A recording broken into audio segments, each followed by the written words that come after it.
श्री शिवाय नमस्तुभ्यम।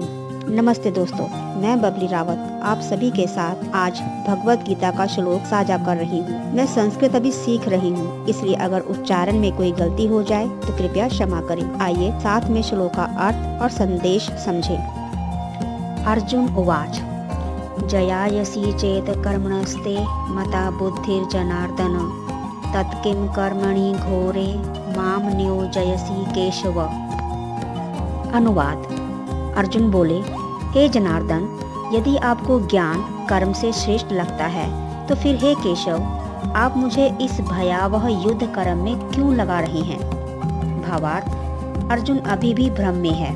उसे लगता है कि यदि ज्ञान सर्वोत्तम है और कर्म उससे नीचे है तो फिर कृष्ण उसे युद्ध करने का आदेश क्यों दे रहे हैं। यही उलझन अर्जुन इस श्लोक में स्पष्ट करता है। यह श्लोक हर साधक के उस प्रश्न जैसा है, अगर ध्यान, ज्ञान, शांति श्रेष्ठ है तो फिर दुनिया में कर्म क्यों करना चाहिए। आध्यात्मिक व्याख्या।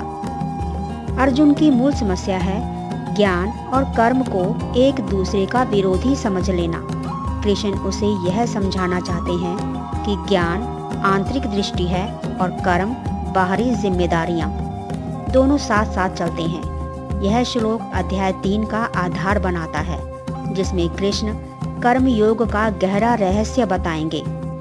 कर्म का त्याग नहीं, फल के त्याग के साथ कर्म। निष्काम कर्म से मन शुद्ध होता है और शुद्ध मन से ज्ञान प्राप्त होता है। यह विचार आने वाले श्लोकों में विस्तार से मिलेगा।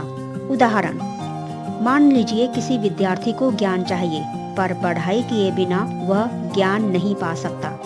ज्ञान लक्ष्य श्रेष्ठ है, लेकिन कर्म यानी पढ़ाई आवश्यक है।